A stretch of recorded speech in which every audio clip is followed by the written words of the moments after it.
de uso, sea por razones políticas, culturales o por el uso de palabras de Spanglish o Spanglish o that word that I can never say. Estadounidense. Yes. De uso, sea por razones or políticas, even neutral words that we culturales pick o por el uso because to avoid de regionalisms, which you'll hear Spanglish more o about. Spanglish. Es lo que sucede en el manual de APE en inglés. Escuchamos dudas, desacuerdos de nuestros suscriptores en inglés todos los días. Even neutral words that we pick o por el uso because to avoid regionalisms. intercambio de ideas es lo que sucede en el manual de APE en inglés. Escuchamos dudas, As I'm sure you'll hear tonight,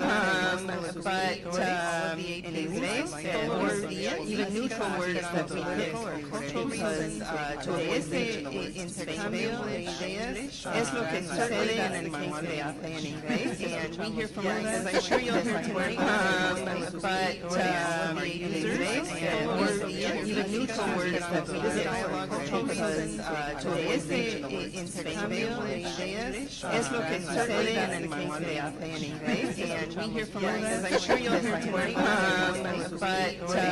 in inglés todos los días, even neutral words that we pick because to avoid intercambio de ideas es lo que sucede en el manual de APE en inglés. And we hear from as I'm sure you'll hear tonight,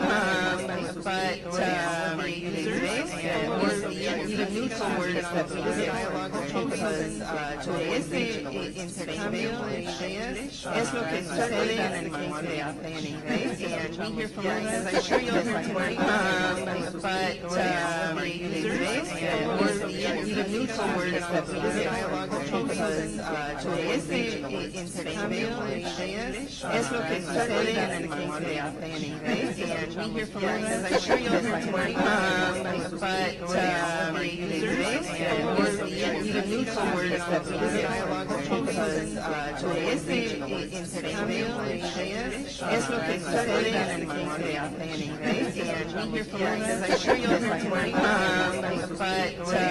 in inglés todos los días, even neutral words that we pick because to avoid intercambio de ideas es lo que sucede en el manual de APE en inglés. and we hear from as I'm sure you'll hear tonight, in inglés todos los días, even neutral words that we pick because to avoid intercambio de ideas es lo que sucede en el manual de APE en inglés. and we hear from as I'm sure you'll hear tonight, in inglés todos los días, even neutral words that we pick because to avoid intercambio de ideas es lo que sucede en el manual de APE en inglés. and we hear from as I'm sure you'll hear tonight, in inglés todos los días, even neutral words that we pick because to avoid intercambio de ideas es lo que sucede en el manual. Who is our entertainment editor. So now I'll turn the microphone over to Jorge and Ricardo to tell you more about the book, and also I want to let you know that we're live streaming the event and there will be questions, and whatever you say will go across the world. So thank you.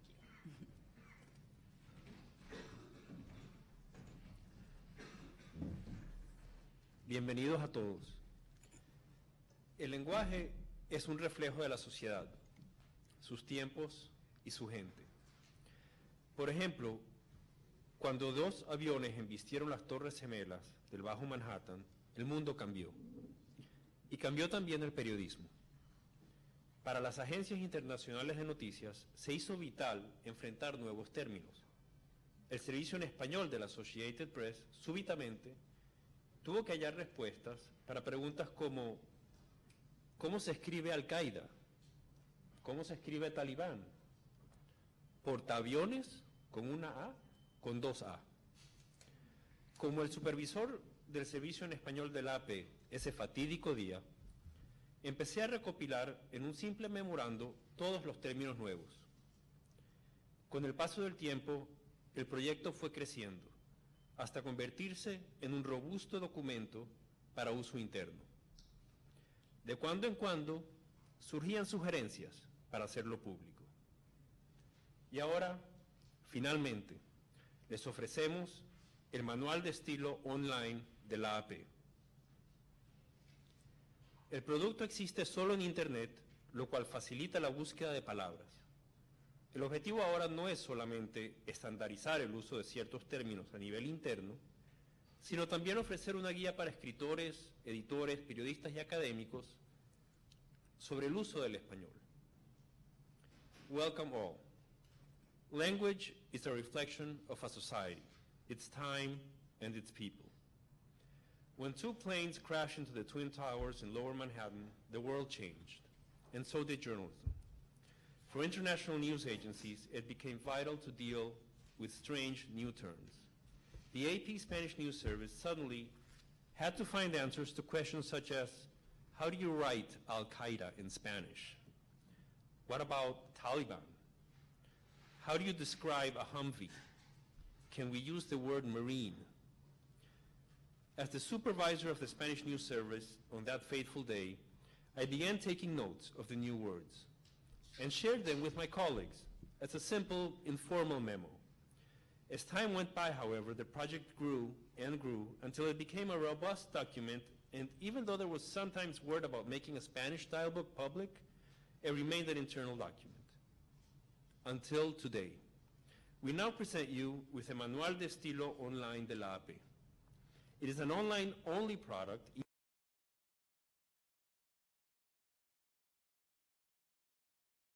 but to offer guidelines to writers, editors, and academics on how to write well in Spanish. To show the project in further detail, I'm going to ask Jorge Covarrubias, one of our more experienced editors and an expert on the Spanish.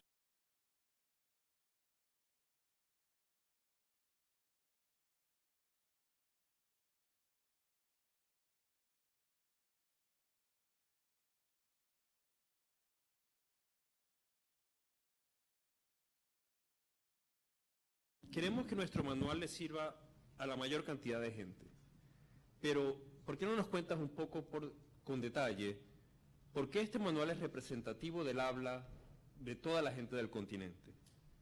Tell us more about how the AP Style Book represents the spoken language of all Spanish speakers. Ok, aquí tenemos un mapa del mundo hispanohablante. Si bien los coordinadores y los escritores principales del manual representan a 13 países, nosotros hemos logrado que todo el mundo hispánico estuviera representado por medio de nuestros colaboradores en todas las oficinas que tenemos en Hispanoamérica, incluso en Estados Unidos, que como bien dijo Marjorie Miller, es el segundo país con mayor número de hispanos en el mundo. El primero es México, el segundo es Estados Unidos. Y el objetivo es simplemente tener un manual de estilo, o sea, el conjunto de normas que regulan los usos expresivos de un medio de comunicación. O sea, cada vez que nosotros tenemos un término en nuestro servicio, que ese término sea siempre igual, que tenga el mismo deletreo, que tenga la misma forma. O sea, que es lo que dicen en inglés, to be consistent. Y ahí tenemos una primera aplicación práctica del manual, porque to be consistent no es ser consistente en español, sino ser consecuente.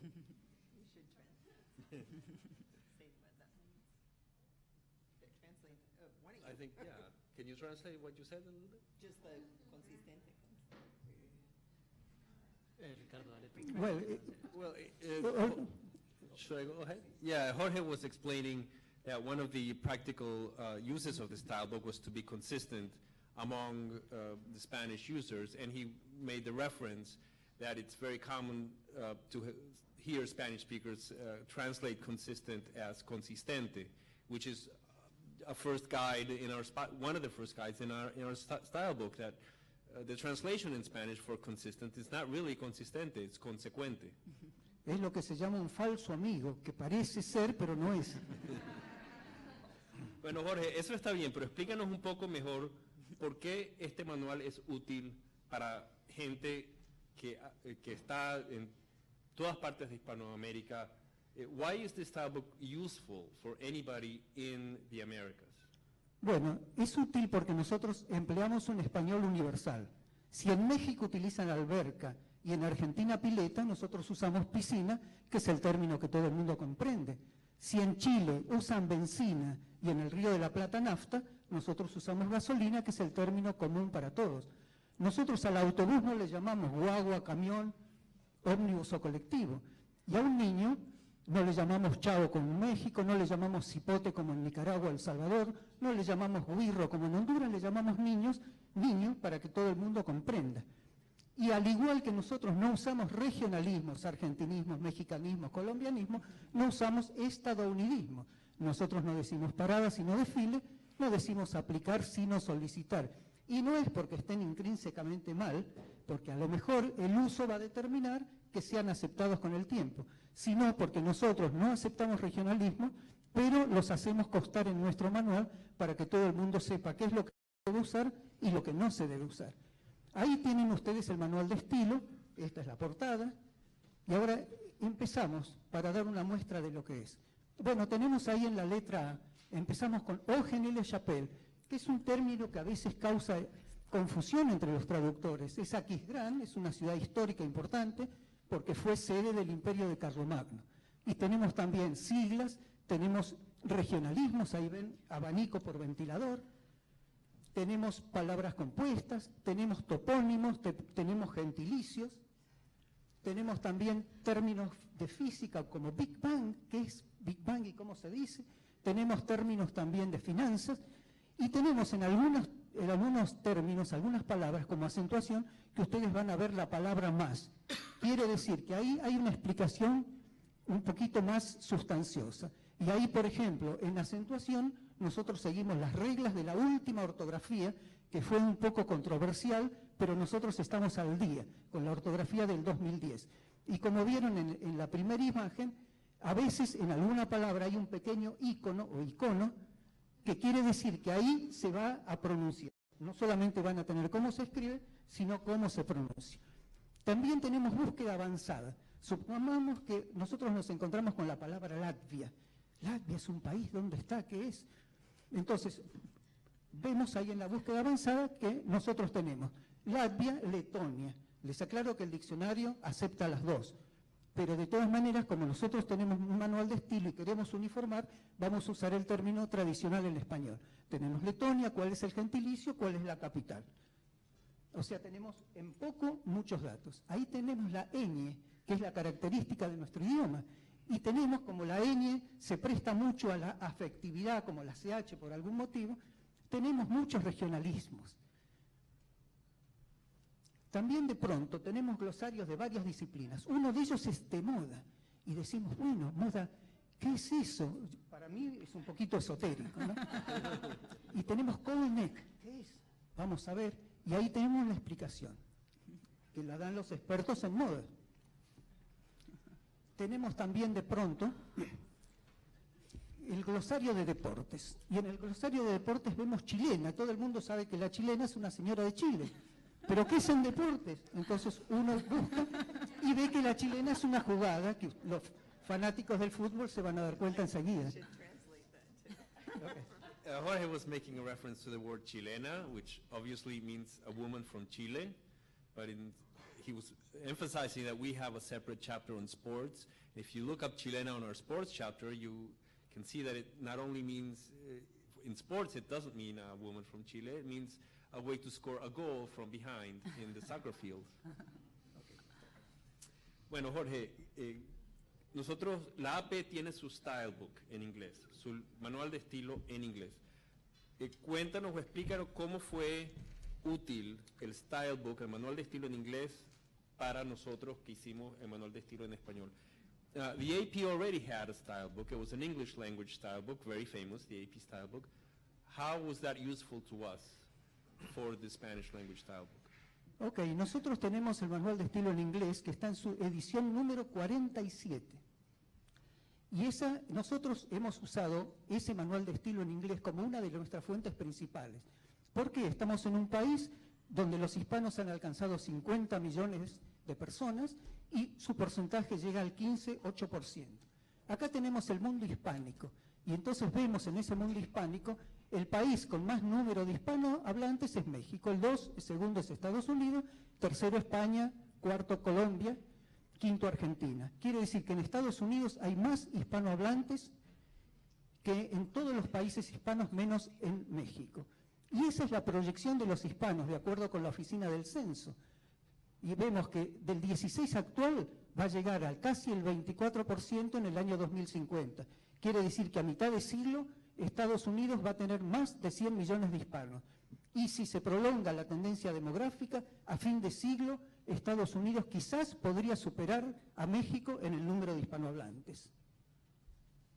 Ahora, hay manuales de estilo, hay muchos manuales de estilo que hay allá afuera y tienen un vocabulario general muy amplio, aceptablemente, con un surtido aceptablemente amplio. Pero el manual de estilo que nosotros hemos producido tiene capítulos específicos con vocabularios específicos. ¿Puedes explicarnos un poco más sobre esos capítulos aparte? There are other Spanish style books out there, and they have a general terminology, but our style book has separate chapters on separate topics. Can you give us details on those separate topics? Ok. Nosotros tenemos una cantidad de glosarios, pero yo elegí 9 campos semánticos para ilustrar otros 9 estamentos de nuestro manual. Por ejemplo, en alimentos, sándwich está aceptada, pero con acento. Gnocchi ya no lleva la GN inicial del italiano. Vermouth y soufflé ya no tienen la terminación del francés. Chef es como suena, brócoli lleva acento. Esos son los ejemplos de los muchos términos que se fueron actualizando en los últimos años. Tenemos en comunicaciones, tenemos el emoticono, por ejemplo, que es emoticono y no emoticón, porque es un ícono o icono que revela emociones. Tenemos eslogan que empieza con E, ¿por qué? Porque en español no hay palabras que empiezan con SL. Tenemos interview, tal como suena, pero termina con U acentuado. Tenemos en el terreno de los deportes, por ejemplo, knockout y groggy, tal como suenan. Manager está aceptado con acento, fan está aceptado. Y tenemos términos propuestos también para algunos deportes, como tabla vela y balsismo. En el terreno de los espectáculos tenemos vaudeville, tal como suena, gag y videoclip.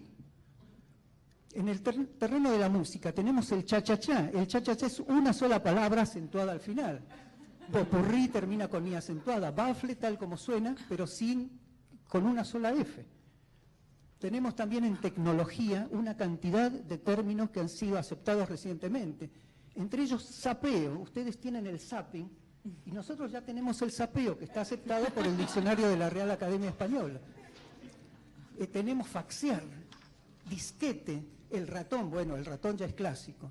Y CD-ROM ya no es CDR, sino es una sola palabra, CD-ROM, tal como suena y con acento, que queda muy bonita además. Entonces, tenemos los topónimos. Algunos medios se habían acostumbrado a usar Beijing en vez de Pekín, pero resulta que todas las academias aconsejan Pekín, que es el término tradicional en español, porque la capital china no cambió de nombre, no es que haya cambiado de nombre, sino que cambió el sistema de transliteración. Pekín se usa tradicionalmente como lo usamos siempre. Qatar se usa ahora pero con C. Y Myanmar tal como suena, sin una Y intermedia. Djibouti ya no es francés, es Djibouti, porque la DJ francesa se convirtió en una Y. Dubái lleva acento. En el terreno de los vehículos tenemos pick-up, tráiler y capó. Esos son todos términos aceptados por la Real Academia en los últimos años, para que vean, que no piensen que los académicos son todos unos viejos carcamales que no están actualizados. Pero Jorge, este manual... Perdón, y faltaba el vestido. Suéter, satén y pullover con acentito. Pero Jorge, este manual no lo hicimos nosotros para nosotros mismos. De hecho, no lo hicimos tampoco nosotros para los demás, sino que es un manual que requiere y depende de los comentarios y de las reacciones que nos hagan los demás a nosotros, y vamos a estar todo el tiempo actualizando. This style book, we didn't just do a style book as a one-sided conversation where the AP is going to tell the world how to write. We are going to need people to comment, to react, to tell us what they think, things that they agree or disagree on. Can you tell us all more details how this interactivity is going to work? Ok. Para nosotros el feedback es muy importante. Ustedes ven ahí los términos técnicos para feedback, pero en este caso, en este contexto, son simplemente opiniones o comentarios. Y fíjense lo importante que es la opinión de los demás para nosotros, que aún antes de lanzar el manual ya tenemos la incorporación de un productor ejecutivo de Telemundo, Eduardo Suñol, que nos propuso 4 términos. Nosotros se los dimos al grupo de expertos, los aceptaron y ya están incorporados al manual. Quiere decir que para nosotros es importantísima la opinión de los demás, tal como va a ser la opinión de ustedes si se suscriben, para ayudarnos a mejorar y perfeccionarnos. Gracias, Jorge. Cuéntanos un poco qué fuentes usamos y qué metodología usamos. What were the sources that we used? What was the methodology that we used? Bueno, nosotros fundamentalmente usamos 4 fuentes. La primera son las obras académicas. Tenemos ahí el trío del diccionario, la gramática y la ortografía, que son el trío esencial. Tenemos a la izquierda el diccionario panhispánico de dudas, que es utilísimo, es práctico, y tenemos el diccionario de americanismos, que no es normativo ni preceptivo, es simplemente descriptivo. Entonces, todos los diccionarios de ahí para la izquierda nos dicen qué es lo que tenemos que incluir. Y el diccionario de americanismo es lo que no tenemos que incluir, porque son regionalismos. Esa es la primera de las fuentes. La segunda son las obras de la Associated Press.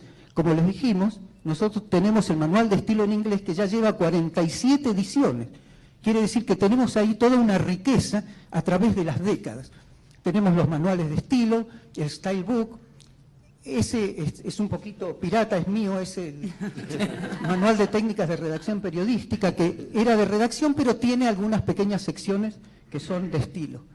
La tercera fuente, como nosotros somos flexibles, nosotros aprovechamos también todos los manuales de estilo de los colegas. Tenemos ahí, por ejemplo, El País, como había mencionado Marjorie, El País de Madrid, tenemos el Nacional de Caracas, tenemos el manual de estilo de la Nación de Buenos Aires, tenemos el manual de estilo de la NAHJ, que tiene una ñ ahí, y de la cual fui también colaborador.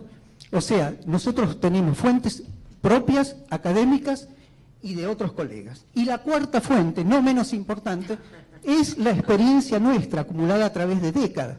O sea, como bien dijo Ricardo, él estuvo trabajando, haciendo glosarios. Nosotros todos los días nos encontramos con una serie de problemas, de dificultades, y tenemos que resolverlas al vuelo.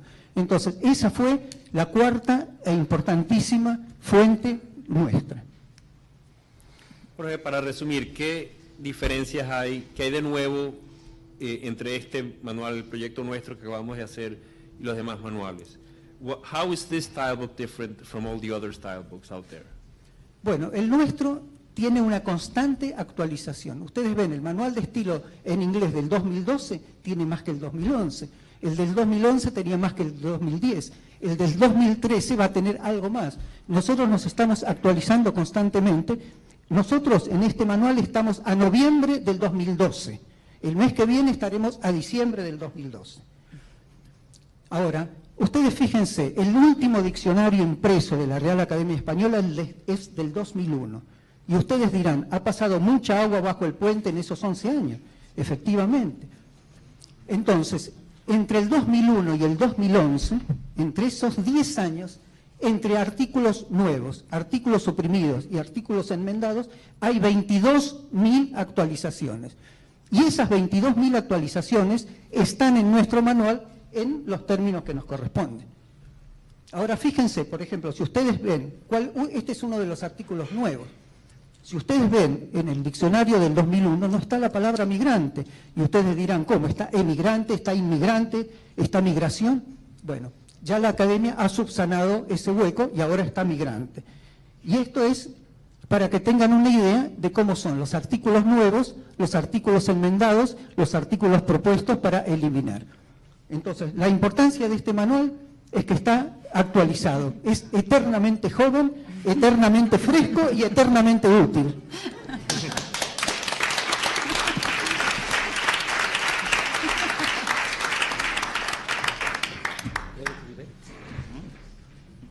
Jorge, thank you very much for the presentation and for all of the work. And it's a lot of work.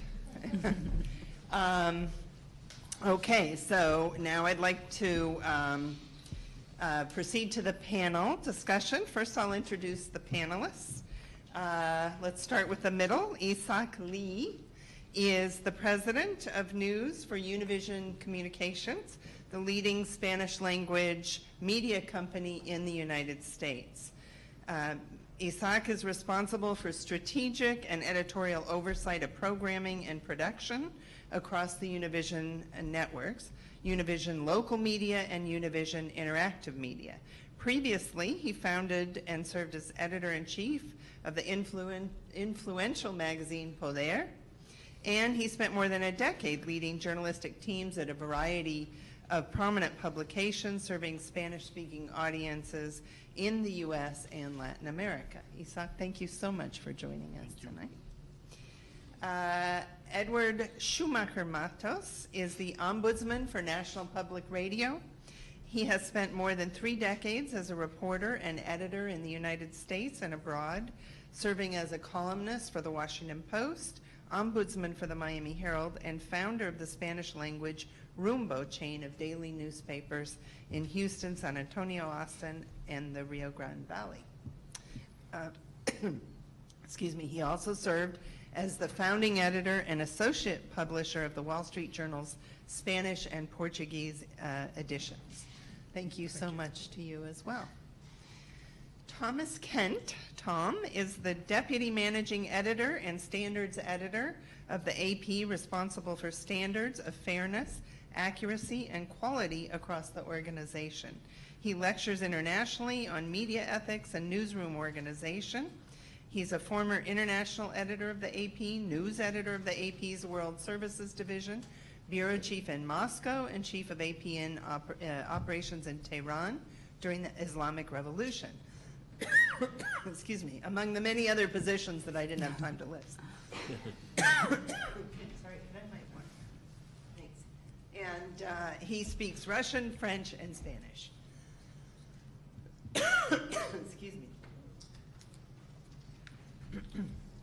Sigal Ratner Arias is entertainment editor for the Spanish service of the AP, and she's worked for the last decade covering everything from Cannes Film Festival to the Oscars and Latin Grammys, and interviewed some of the Spanish world's most prominent entertainers. Her articles have appeared in publications throughout the United States and Latin America. Sorry. Sigal is born in Caracas and has lived in New York since 1998. Alejandro, I'm going to lose my voice on you. I'm sorry. Alejandro Manrique is the director of the Spanish service and is our main editor on the Manual de Estilo. Prior to joining the AP in 2011, Manrique was the editor. Alejandro was the director of a chain of newspapers and radio stations in North Carolina and before that in Texas. He was an investigative reporter in his native Colombia. He's a graduate of this university, Columbia Journalism School, and he will serve as our moderator tonight. So Alejandro, I'll hand it over to you, who you hopefully have a voice. I do.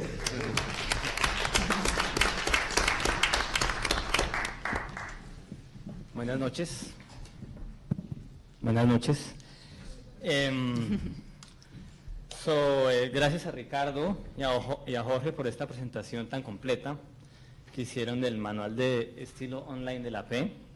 Este es un esfuerzo que realmente hizo todo el servicio en español, tanto en Latinoamérica como en Estados Unidos, como en España, todos los lugares donde tenemos corresponsales y periodistas, y está aquí pues para ustedes. So, thanks to Jorge and Ricardo for this comprehensive presentation of the Spanish online style book.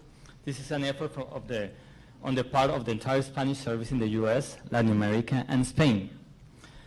Así que a nosotros nos gustaría comenzar este panel con las palabras que son controvertidas o que son controversiales, y ahora pues que el tema migratorio o el tema de la reforma integral de inmigración está en discusión en Washington, está otra vez en la mesa en Washington.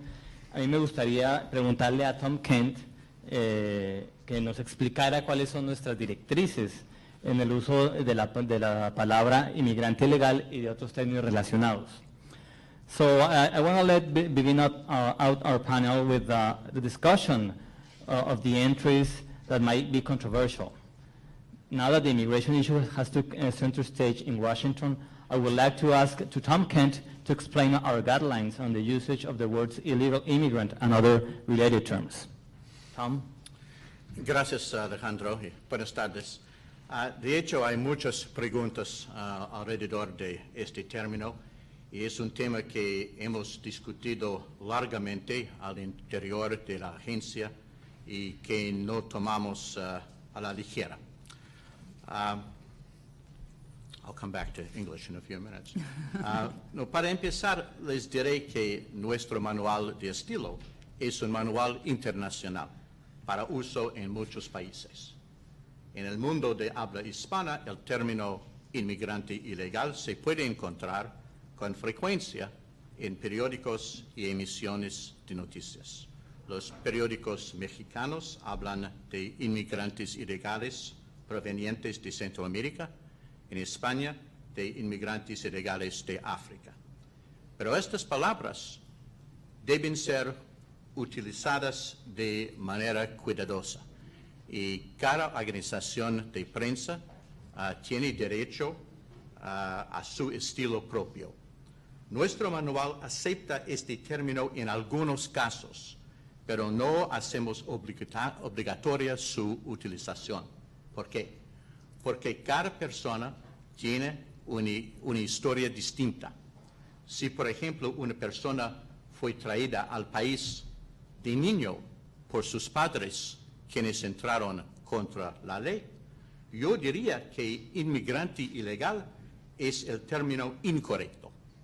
Nuestro manual permite la utilización de muchas expresiones distintas.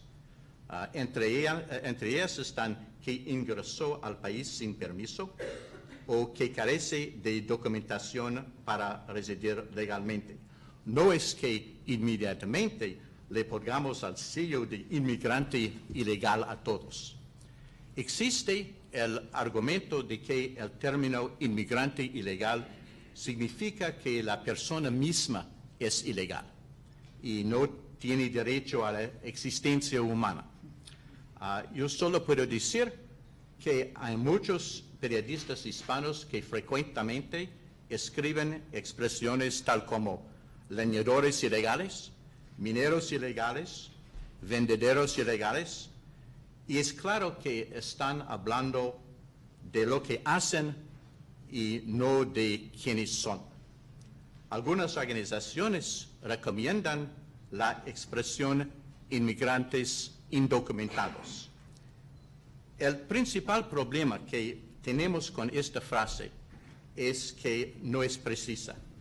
Muchas personas que se encuentran en esta situación no les faltan documentos. Tienen pasaportes de sus países, matrículas consulares. El problema no son los papeles, sino su estatus. Es menester decir que algunos consideran que la frase inmigrante indocumentado es insuficiente porque está basada en el concepto de inmigración voluntaria. Estos creen que lo justo sería usar las palabras refugiado económico. Así que si la recomendación es inmigrante indocumentado, el debate aún no ha terminado. So, my points are that, first of all, this has been a very long-standing discussion within the AP, and it's certainly one that we do not take lightly. We know that in the Spanish-speaking news world, the word illegal immigrant is commonly used. You will see it in Mexican newspapers with regard to illegal immigrants from Central America, in Spanish newspapers for illegal immigrants from Africa. It is part of news Spanish. And we do think, however, though, although our manual accepts it in certain cases, that it has to be used very carefully, and certainly that every news organization has the right to its own style. We do not make this term obligatory for AP journalists either. And the reason is that everybody has their own story. If someone is brought to the United States, for example, by their parents when they are a child, parents who entered against the law, I would not say that we should call them an illegal immigrant. They did not consciously commit any act of illegal entry. And our manual, in fact, specifies that many other terms are acceptable, that entered the country without permission or lacks documentation to reside legally in the country. So it's not like we're stamping illegal immigrant on everybody left and right. Now, there is an argument, and you see it fairly commonly, that the term illegal immigrant means that the person himself is illegal, that he does not have the right to exist, and that makes possible a lot of discrimination because the person is illegal, so they don't have any rights. I only say from a language standpoint that we often see in the Spanish language press terms like illegal logger, illegal vendor, illegal miner, and it's very clear in all these cases that the intention of the correspondent is to talk about their actions and not about the person themselves being illegal. As for undocumented, a number of organizations recommend this expression, undocumented immigrant. And our consideration, our issue with that is that it's not precise. There are many people in immigration peril who have plenty of documents. They have documents from their home countries, passports, birth certificates. They have driver's licenses, and they have all sorts of documents. The problem is not the paperwork. The problem is their status. And I would also just add that we've been hearing a strain of argument in the Spanish language community, which is very interesting, that the term undocumented immigrant itself is insufficient and inappropriate because it's based on the concept of voluntary immigration. And these people argue, people who are advancing this line of discussion, argue that, that what justice requires really is the term economic refugee. So I think if you could wave a magic wand and make everything undocumented immigrant, you would still find that this debate continues, and it probably will for some time. Muchas gracias, Tom. Quiero recordarles que este panel está siendo transmitido por, de manera directa por un live stream, y ahí vamos a recibir preguntas, y también vamos a recibir preguntas por Twitter al hashtag Manual de Estilo. So just a reminder that we are taking questions from the live stream for the people who are watching the panel on live stream and Twitter with the hashtag Manual de Estilo. So the next question goes to Isaac Lee. Isaac, I understand that Univision has decided to use the word undocumented immigrant. Could you explain us why? How do you make the decision? How you guys make the decision? What do you think about the comment, Tom comments about Spanish language media talking about illegal minors or illegal vendors?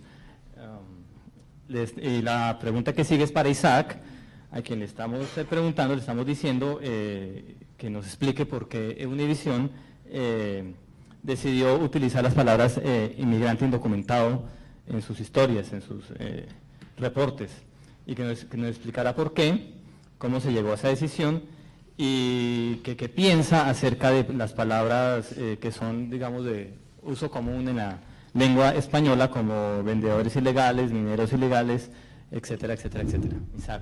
Gracias, Alejandro.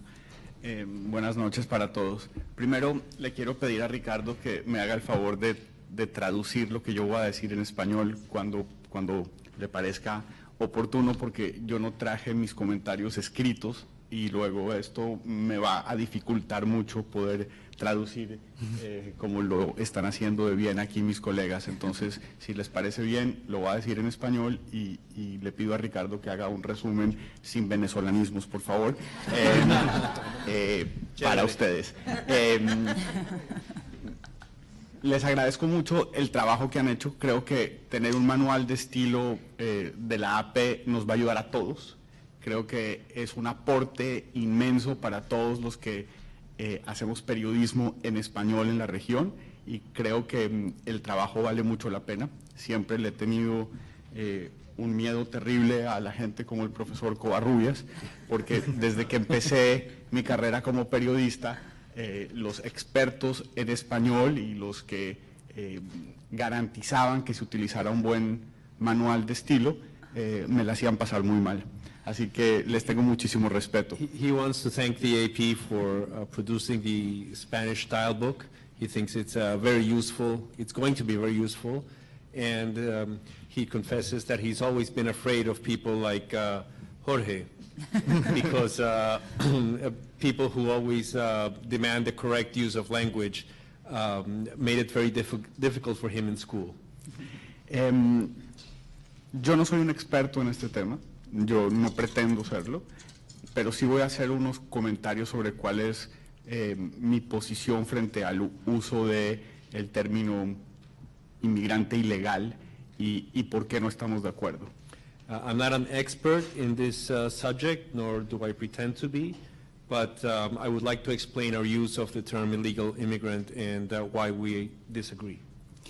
Yo creo que está claro para todos que nadie tiene el término perfecto, que como lo dice Tom, no existe un término que pueda garantizar que cubra el espectro que tiene la necesidad de referirse a un inmigrante indocumentado. Creo que es un tema y un debate en evolución y que vamos a ver cómo va a ir cambiando a lo largo del tiempo. Siendo eso así, I don't think there is a perfect term for this subject, because there is no perfect term that would describe the ample experiences of immigrants. siendo eso así y estando claros de que no somos los más precisos, preferimos errar del lado de la precisión y no del lado de la humillación.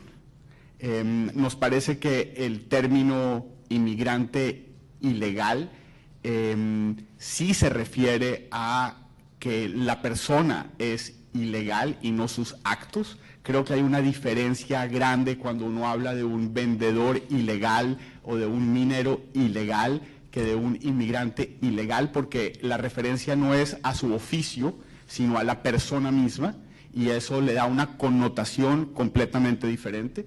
Y sobre todo me preocupa lo que nosotros como periodistas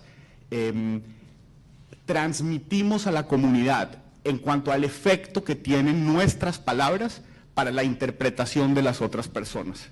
We do believe there is a difference between saying illegal immigrant versus illegal vendor or illegal minor.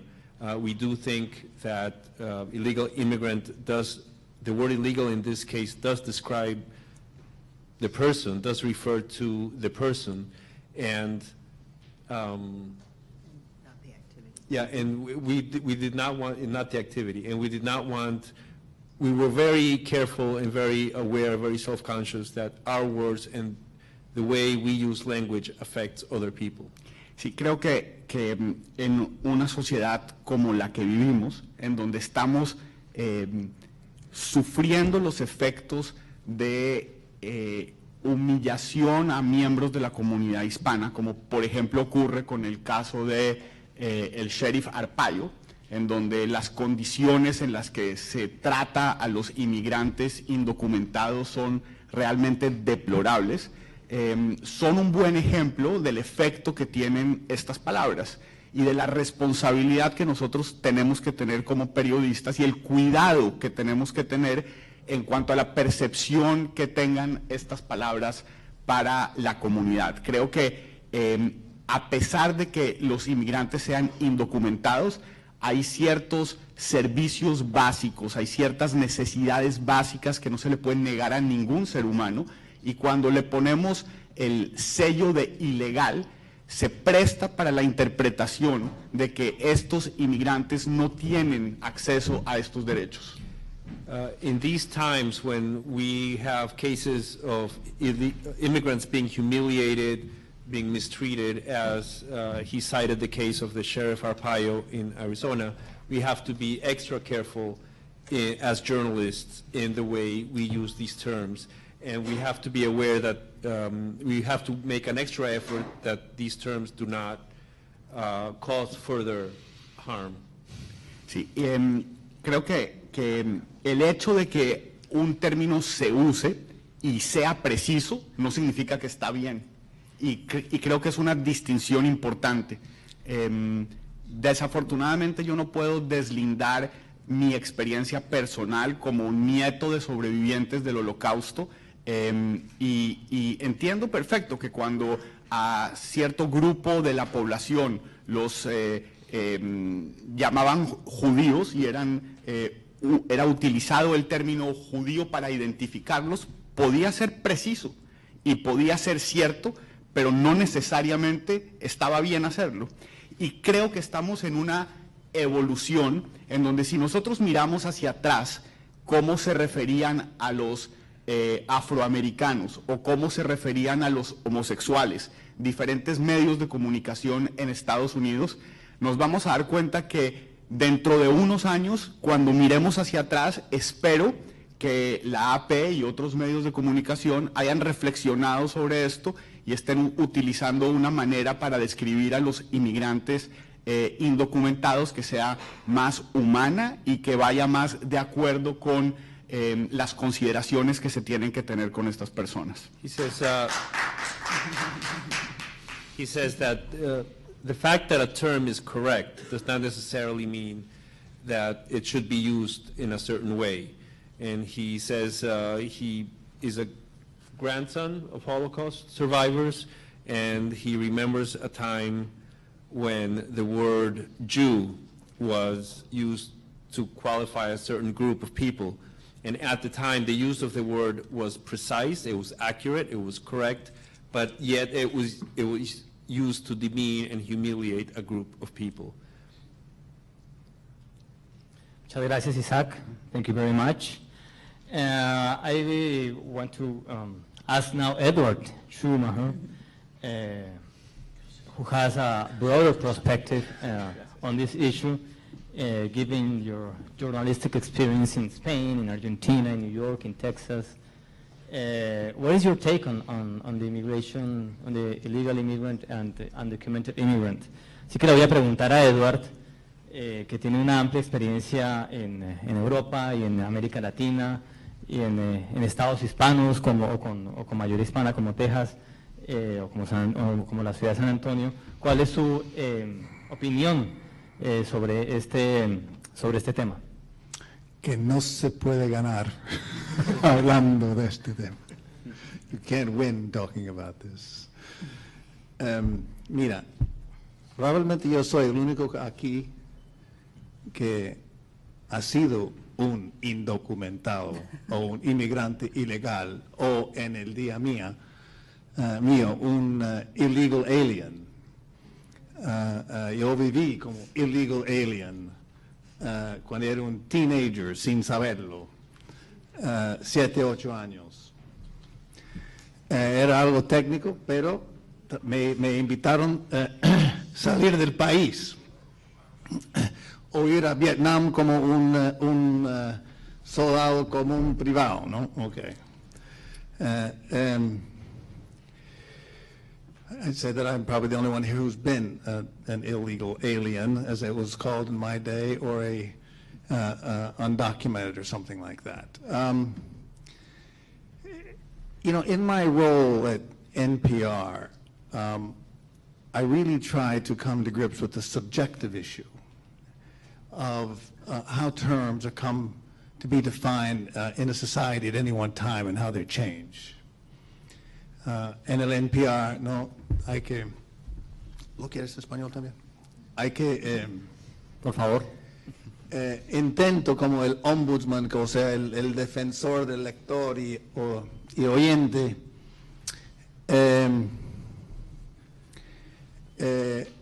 debatir, combatir, entender el uso de una palabra en la sociedad en un momento determinado, o sea, en este momento. Y es un juicio subjetivo. There's not an objective way to define these words. Yo creo que todas las palabras son buenas. I think that all the words are good. And so much depends on the audience, que depende de la audiencia. Cuando yo era en Rumbo con Alejandro, when I was at Rumbo with Alejandro, we used the word indocumentado, undocumented. That was our market. We didn't say illegal immigrant, right? NPR uses the word mostly, it follows the AP style book, where the primary word is illegal immigrant, but depends on the situation, and you can use different words for different kinds of circumstances. O sea que en NPR sigue el manual de estilo de AP. Mientras en Rumbo usamos siempre indocumentado. En Univision deben usar indocumentado porque es su mercado. They're speaking to their people and don't want to offend their people. You want to be part of your market. Pero hay un mercado también en este país y que hay que reconocerlo, que son 30% de los norteamericanos que son realmente, verdaderamente ofendidos por la idea de estar aquí, de alguien esté aquí ilegalmente. You have to recognize that 30% of this country truly, honestly, is offended by the concept of someone being here illegally. You can't just ignore that. Just like you can't ignore the feelings of those people, as Isaac said so eloquently, of the immigrants themselves. O sea, hay que pensar también en los inmigrantes y en la gente que viven ya aquí, que para ellos la idea de leyes y lo que es ilegal o legal son muy importantes. O sea que no es una cuestión de racismo. Hay algunos que sí son racistas, sin duda. Some people are racist in this group. But so many studies have shown that for many of these people, it's something they truly, truly feel. So you have to try and balance, these two competing groups with genuine concerns. O sea que hay que encontrar el equilibrio entre los dos grupos. Y por esa razón yo di clases en la Harvard antes de venir a Columbia, precisamente en temas de inmigración. 4 años en el Kennedy. I taught immigration policy at the Kennedy School for 4 years before coming here and going to NPR. Y la regla mía en la clase, the rule for me in class, was that all of these words are correct. Illegal alien, the worst word of all to most of us today, is the legal phrase. It's what the law says. It's what I said when I was an illegal alien. I didn't take it as something prejudicial against me. It was simply the legal term. ¿No? So, hoy en día ya illegal alien ya tiene una connotación política, ¿no? Es muy diferente. Y la palabra que yo prefiero entre todas, es inautorizado. Sin autorización, sin autorización. Ok, muchas gracias, Ed. Quiero contarles que ahí de nuestro live streaming hay personas viendo esta presentación desde México, DF, desde La Paz, Bolivia, desde Miami, Los Ángeles, Londres, París, San Salvador, Carolina del Norte, Washington, D.C., Guadalajara, y Chile. I just want to let you know that there are many people watching at the live stream worldwide from Mexico City, La Paz in Bolivia, Miami, LA, London, Paris, San Salvador, North Carolina, Washington, D.C., Guadalajara in Mexico, and Chile. So, Jorge just gave us example of the use of words that come from the Spanglish or Spanglish, and some we accepted some of them, we don't accept some of them. I just want to ask Edward again, what do you think are the next generation of words that are coming regarding the Spanglish and other sources, other blends? Mire, yo tengo celos. I'm very jealous about this project. Y también estoy harto, ¿no? De cierta manera. I'm upset by it too. Cuando yo era en el Wall Street Journal, yo tenía un proyecto precisamente como esto, publicar un libro sobre el propio manual de estilo que desarrollamos en el Wall Street. When I was in the Wall Street Journal, we developed our own glossary and style book, but not nearly as developed as this one. And I wanted to publish it as a book. Yo quería publicarlo como un libro. Y los de Dow Jones decidieron que no. Dow Jones decided not to. Y yo creo que es una de las razones porque que Rupert Murdoch ahora es el dueño de Dow Jones. It's one of the reasons I think that Rupert Murdoch today owns the Wall Street Journal and Dow Jones, because he was better at seeing business opportunities.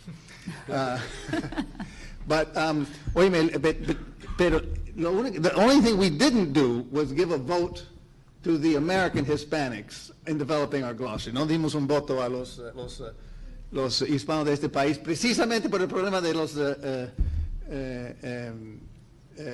anglicismos, de eso de Spanglish, you know, ni a los españoles, because we didn't give a vote to either the Spaniards or to the Americans in developing the glossary. It's something designed really for Latin America. But es un gran problema. And the language develops, como dijo Jorge, ¿no? Y it's a living language, entonces algunas palabras en español van a entrar en el español universal, veremos, ¿no? Entonces yo creo que ustedes hacen muy bien.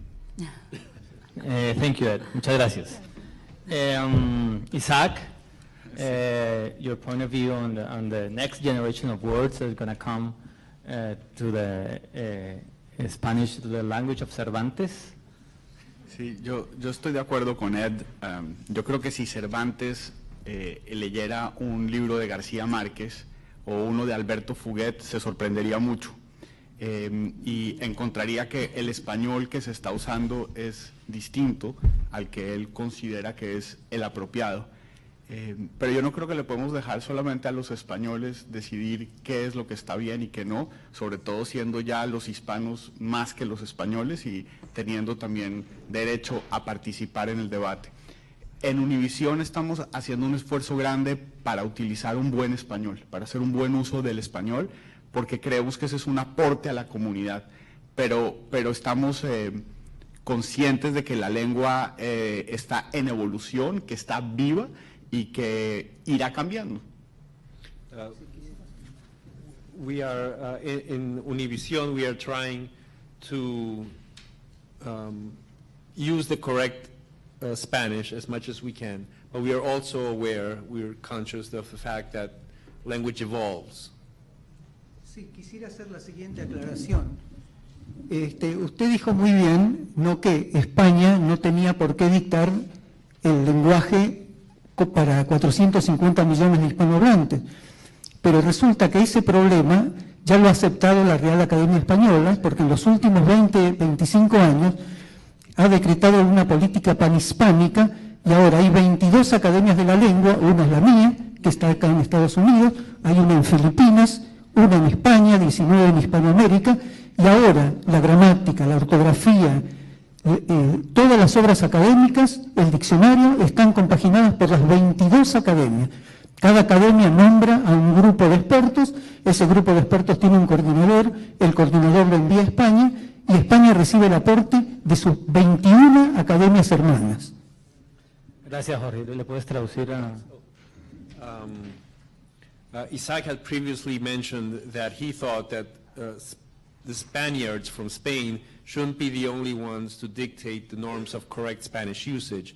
And Jorge is clarifying that today the Royal Academy of Spanish Letters has corrected that notion, because now the dictionary of the Royal Academy is not written from Spain as a one-directional work. It takes the contributions from 22, 21?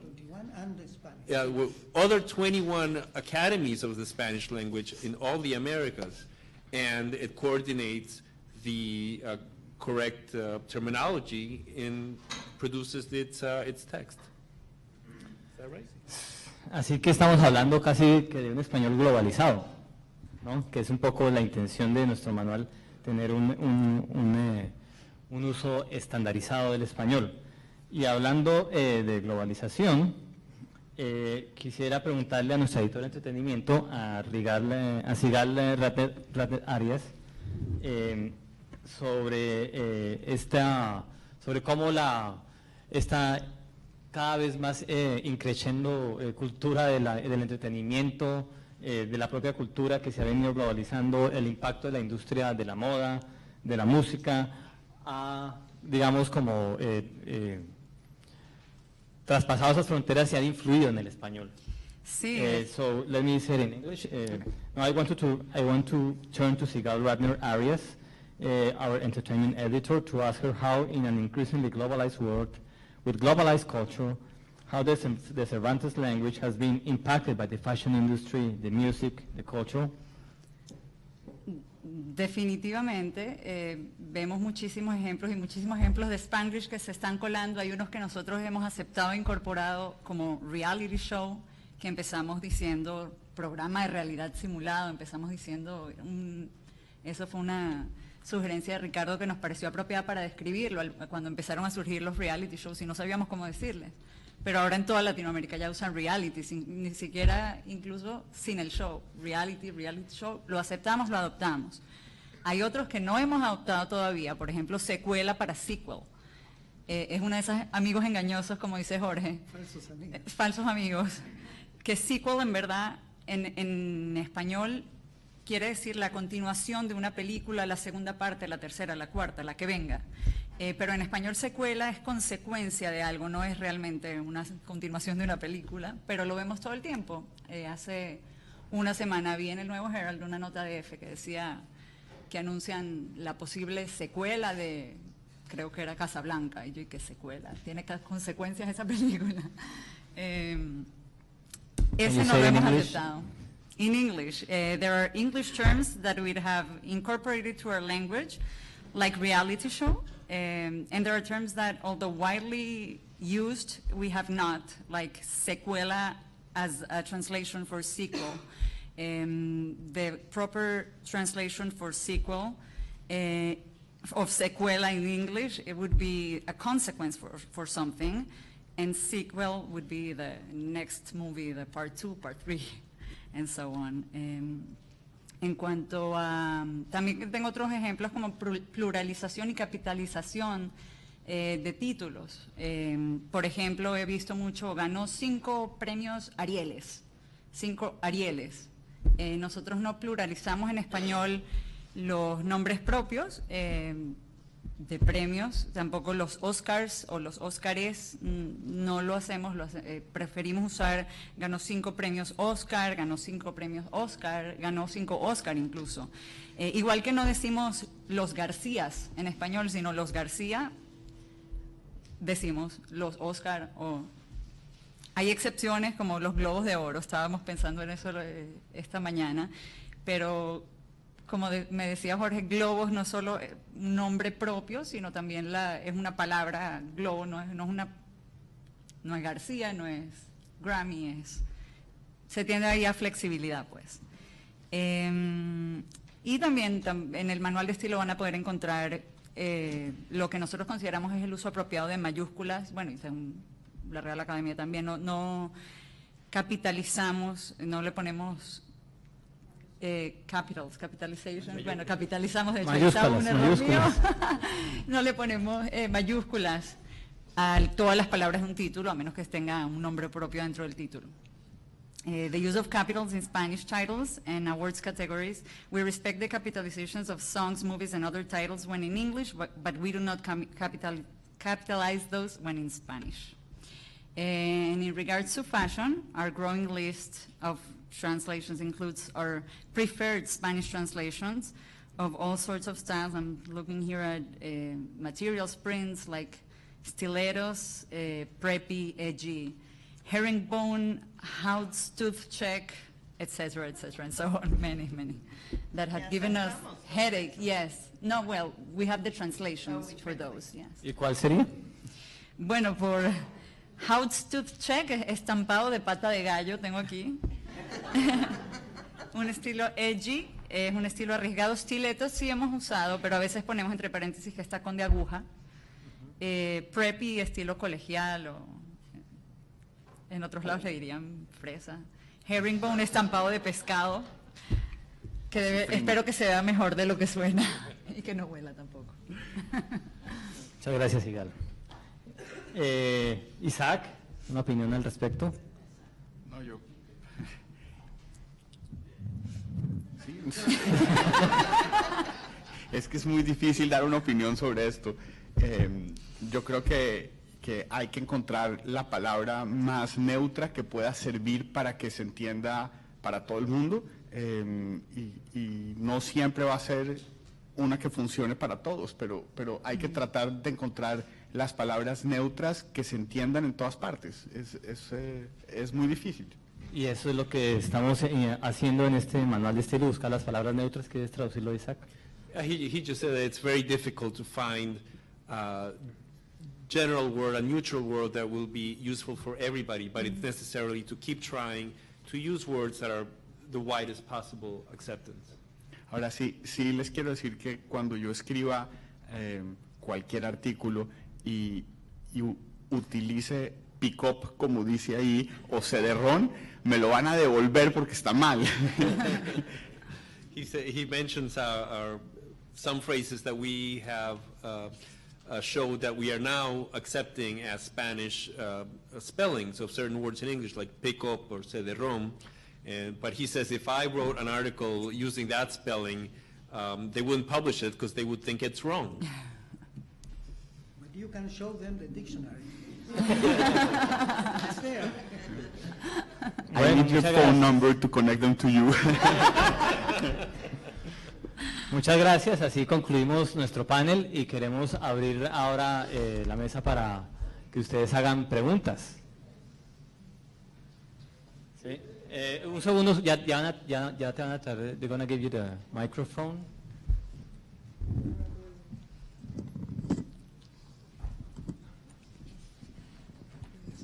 Esto es todo muy interesante. Yo soy miembro de la Academia con Covarrubias de la Academia Norteamericana de la Lengua, y el problema que se nos plantea a nosotros con la identificación de estadounidismos es que cuesta limitarlos a estadounidismos porque enseguida aparecen en todo el resto del mundo, ¿no?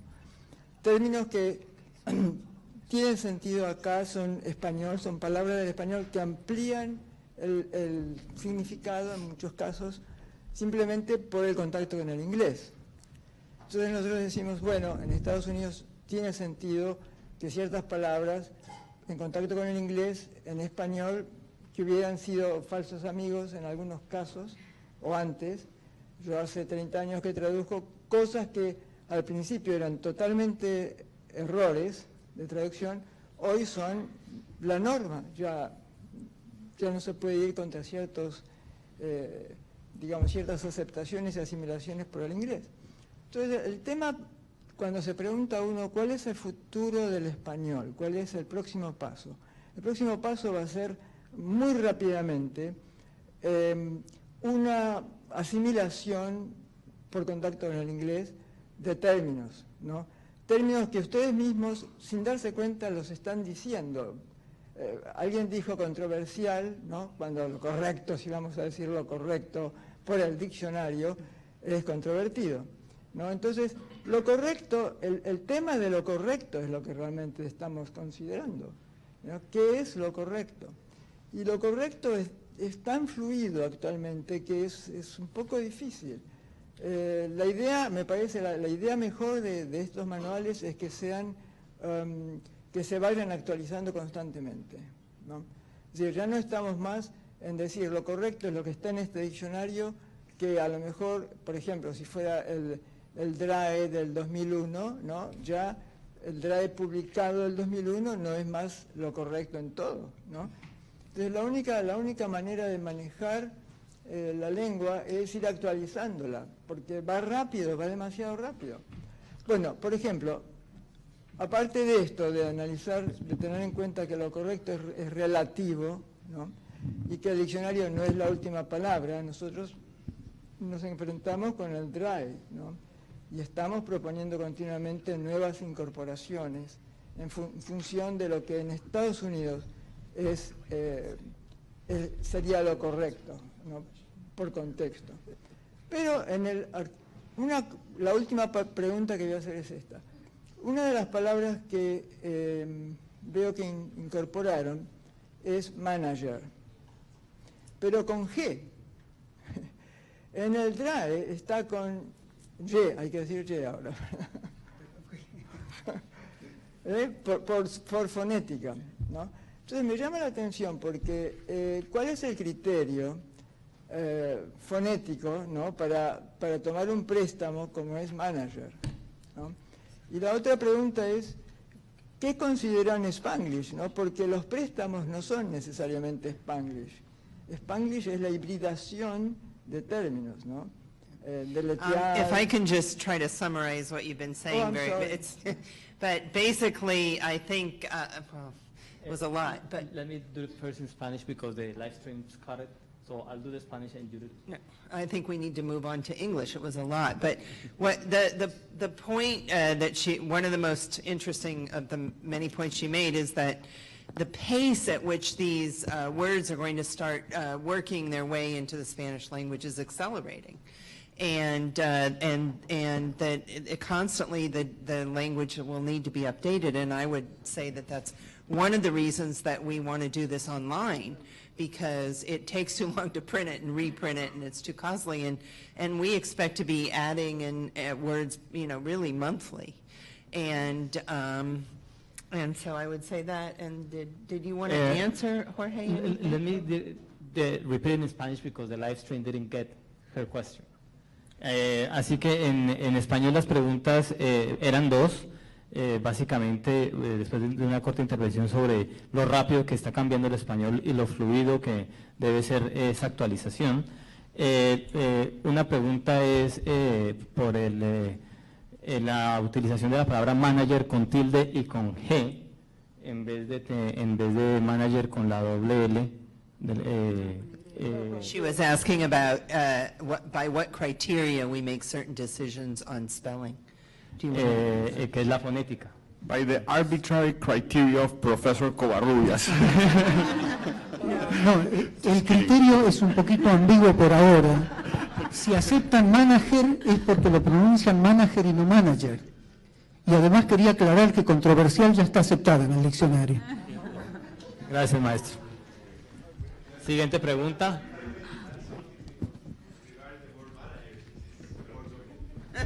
Ahora va a hablar nuestro editor de deportes, Ricardo Zúñiga, también escritor de este manual. Adelante, Ricardo. So, he's Ricardo Zúñiga, he's our sports editor, and he has a comment to do.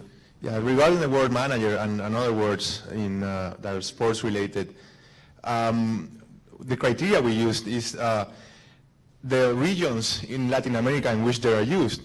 For example, there's also the word strike, which is in baseball, obviously. Existe la palabra strike en béisbol. And we write it strike, as in English, y la escribimos igual, strike, como en inglés. Si la fuéramos a escribir fonéticamente, esto sería strike. So, and we don't write strike, or we don't write strike as we would write it phonetically. No escribimos strike, S-T-R-A-I-K, perdón. Son palabras que se usan en regiones, por ejemplo, en este caso, que son de béisbol, y históricamente han tenido ese uso desde que el deporte se arraigó en esa zona, y ya es el uso aceptado en esa zona. Words that are used in certain sports, like baseball countries, where they use strike, it's historically has been accepted in those countries, so that's why we included them in this style book. Gracias, Ricardo. ¿Qué usas para home run y para empire? Home run with a J J-O-N-R-O-N. Umpire, we use as in English, umpire. There's also, for example, pass ball. La palabra pass ball, cuando al catcher se le pasa la bola, we write it P-A-S-B-O-L, as it sounds in that case. Sin tilde, ¿cierto? Y una palabra, sí. No, Sí, con sí, tilde. con tilde, pass Sí, ball. pass ball. So, in English it's 2 words. En inglés son 2 palabras, passed ball. Many words, especially in sports. Ponchar, for example, which is strikeout, comes from punch out. So it developed into ponchar, and now it's a verb. Ahora es un verbo ponchar. Yo me poncho, tú te ponchas, ella se poncha, nosotros nos ponchamos. Nosotros nos ponchamos. So it's now a verb. You're turning it into an entertainment conversation. Yeah, yeah. I also have a very quick question. First of all, I cannot recover of the whole CD-ROM thing, but I will recover one day. Pero es para el maestro Covarrubias. I was doing consulting for Impremedia the past month, and it was very interesting how, depending on the wire services, you would have like names of the states, of the United States. Por ejemplo, Tennessee, escrito Tennessee, y luego Mississippi, que era Mississippi. Y, por ejemplo, Univision o Terra o Telemundo, dependiendo de los cables que tomaran por ahí, lo ponían diferente. A veces era Tennessee como Tennessee en Estados Unidos, o Tennessee. ¿Cuál es la cosa con ustedes? Sí, déjame repetir la palabra, Unidos. la pregunta en español para el live stream. Tenemos una espectadora del panel preguntando cuál es la regla para el uso en español de los nombres de los estados de Estados Unidos. Bueno, la regla que nosotros tenemos en nuestro manual es uniformarnos de acuerdo con la fonética en español, con los normas tradicionales. Mississippi, Tennessee y todos los que tienen new por nueva. Es así como los tenemos uniformados nosotros en nuestro manual. Todos los que se pueden uniformar de acuerdo con el idioma español. Hay algunos que ya son naturalmente españoles, como California, como Nuevo México. Los demás, cuando es New Jersey, Nueva Jersey, Mississippi con acento en la I al final, Tennessee con acento en la I. O sea, todos los que están castellanizados van de manera uniforme. Y no se olviden que el español empezó a hablarse aquí antes que el inglés, que incluso hay términos que después los ingleses, los norteamericanos, los fueron transformando. ¿Le traduces, Ricardo? We use in the style book, we use the, for U.S. States, we use the Spanish term wherever it exists. There are states like Mississippi and Tennessee that in Spanish are actually spelled differently. Traditionally, they're spelled differently. But Jorge also points out that there is a sizable chunk of the United States where the names were in Spanish before they belonged to the United States, like California, New Mexico, California, Nuevo Mexico, in Arizona. So a lot of, many of the names in the United States were already in Spanish. Others, he mentioned, like New Jersey, we have to translate, Nueva Jersey. New York is Nueva York, so on. Ahora voy a tomar una pregunta del live stream que es dirigida desde Los Ángeles para Isaac Lee. Isaac, ¿a qué se debe que los medios en español en Estados Unidos no han producido aún sus propios manuales de estilo? Yo estoy recién llegado, pero me parece muy útil, me parece que, por eso les agradecí, porque esto es para todo el mundo. Yo creo que en vez de ponernos a hacer cada uno un manual de estilo, hay que apropiarnos de los que están funcionando y contribuir para que sean cada vez mejores. Para mí esto es un regalo increíble que nos hace la AP. Bueno, tienes que pagar una suscripción, pero está bien. Un momentico, ahí está Brian. Yo pago mi suscripción. Ed, ¿quieres añadir algo sobre las... Sure. He says he just got here, so he's not responsible for it, but he thinks it's very useful to have Spanish language style book, and that's why he's thanking us so much for doing this project. And he thinks that instead of each company doing its own style book, each company should take and learn from the style book of the AP. And contribute to it. And Ed, you want to contribute something about the question why the Spanish language media hasn't developed their own style books? Having been both an editor and a publisher, I can say it's extremely difficult to develop a style book and maintain the style book is even harder. Con la experiencia que he tenido, es dificilísimo hacer tu propio manual de estilo y aún más difícil mantenerlo al día. Entonces, mucho mejor que lo AP lo hace. Y en inglés, no, pero la verdad es que en inglés todo el mundo mira la AP como la Biblia. ¿Y por qué no en español? Exacto, eso es lo que queremos en la Biblia, en el uso del neutral del español. ¿Preguntas? Yes. Sí, mi nombre es Javier Castaño. Un comentario muy pequeño. Existe un manual de estilo de los periódicos hispanos, es el de la Asociación Nacional de Periodistas Hispanos, que se hizo hace unos años. Mi pregunta es si, como dijo Schumacher, el problema es de mercadeo. No existe la posibilidad de que AP traduzca con base en ese mercadeo, y es por lo siguiente.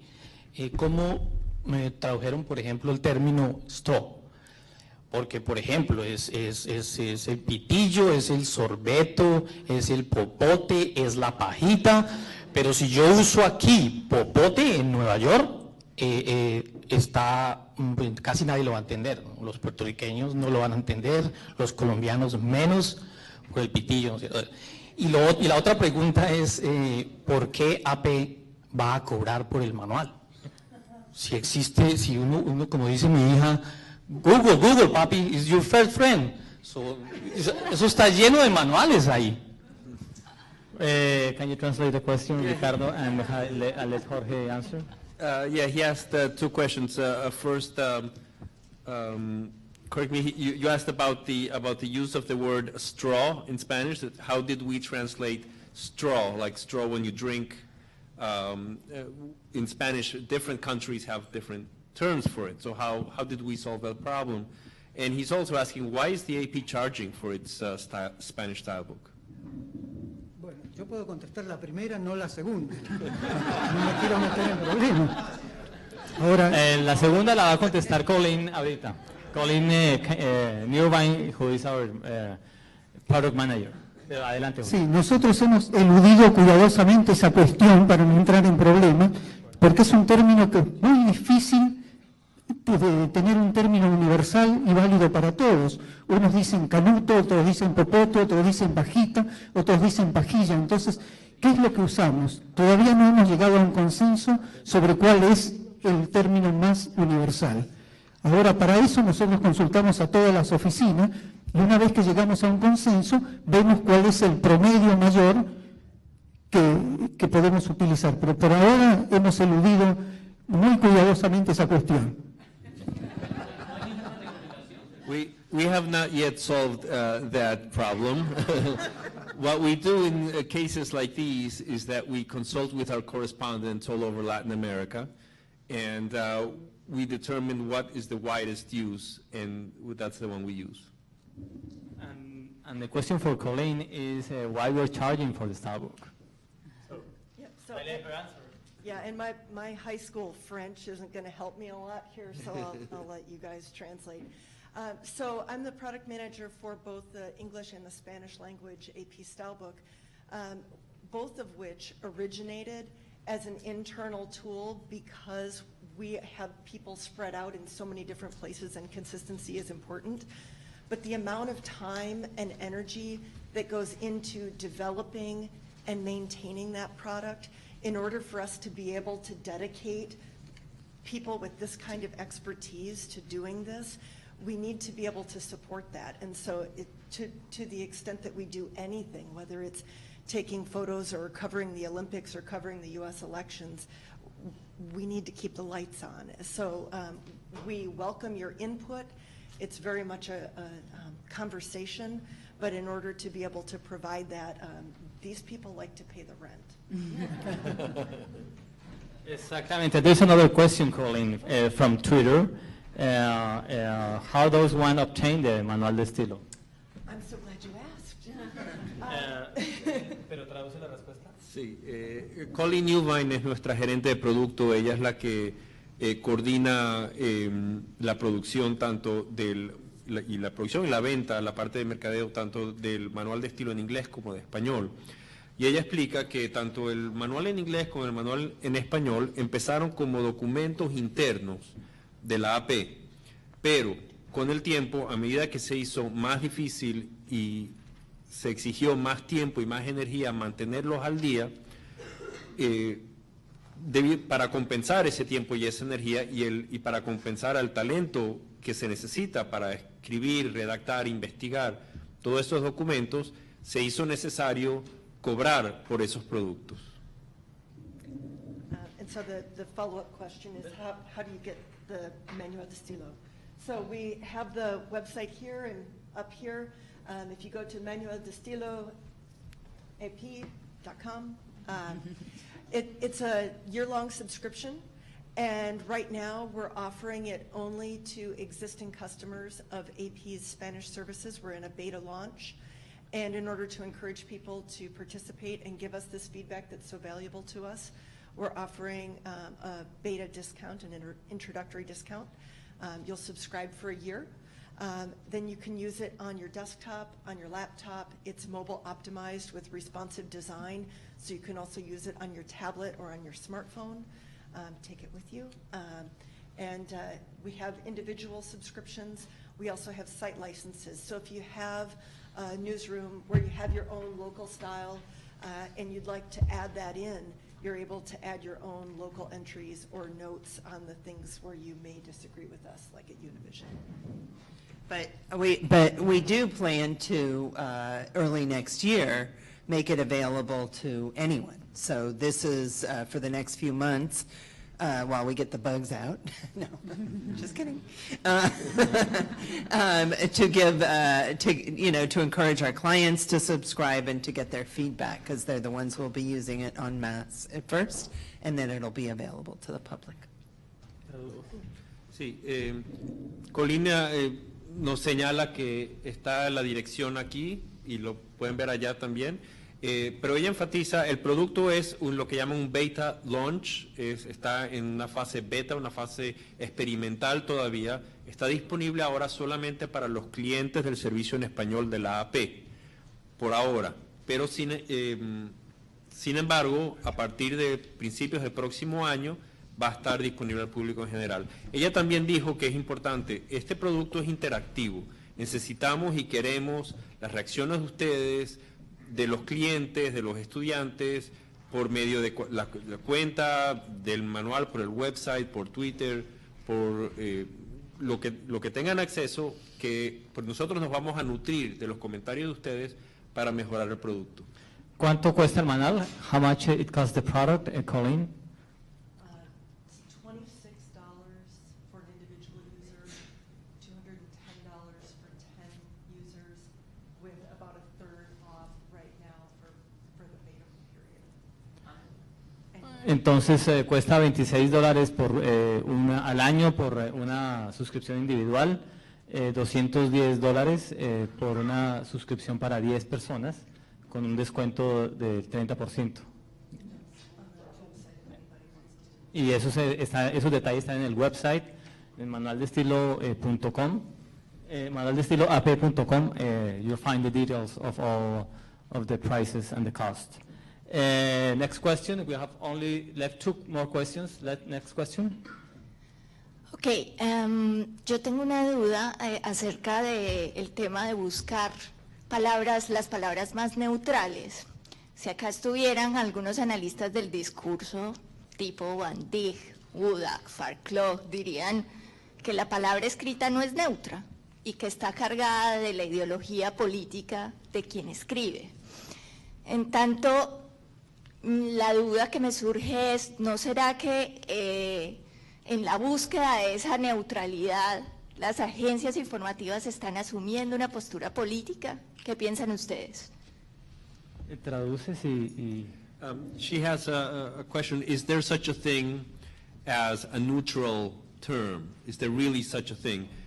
Once you make a decision to use a particular term and you call that a neutral term, isn't that taking a position in itself? Am I right? And for who is the question? For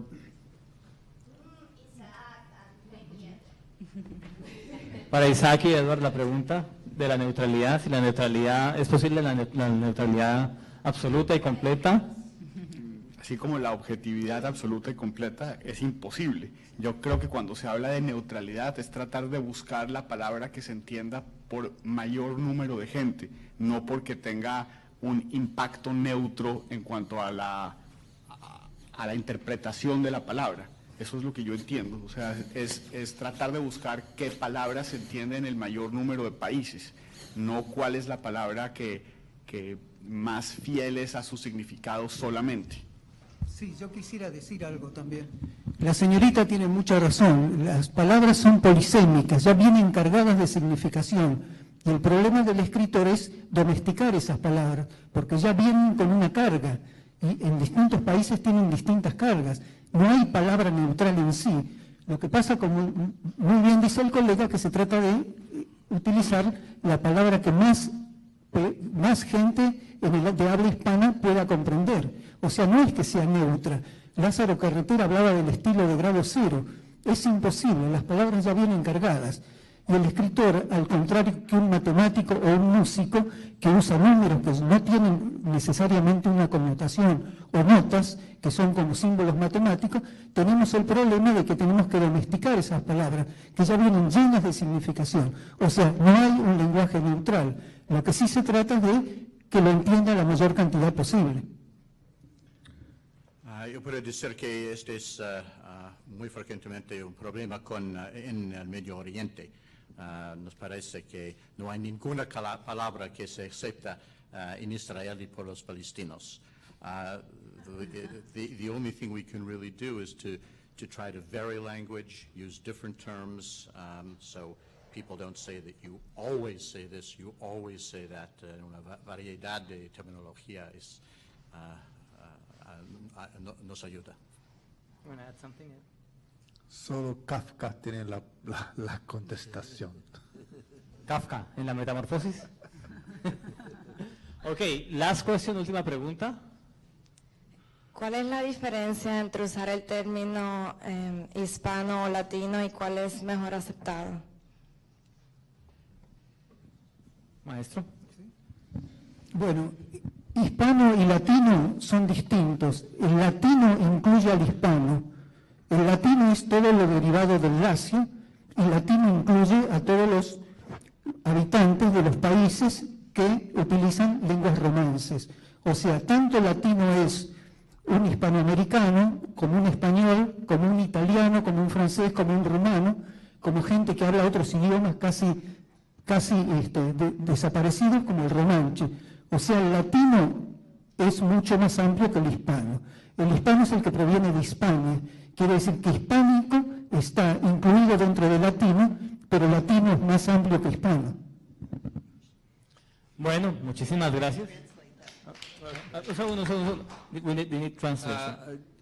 If I understood correctly, the question was, what's the difference between Latino and Hispanic? And Latino is wider. It includes anyone that includes a Latin cultural heritage, which is not only the Spanish, but includes even the French, even the Italian, the Romanian, and Hispanic is specifically that derives from the Spanish, from Spain, from Spanish, and so on.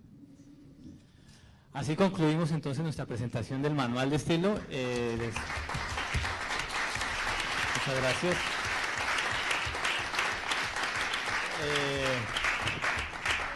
Yo espero que el debate continúe online, y que nos escriban y que se suscriban y que continuemos debatiendo la viveza del lenguaje de Cervantes. Muchas gracias.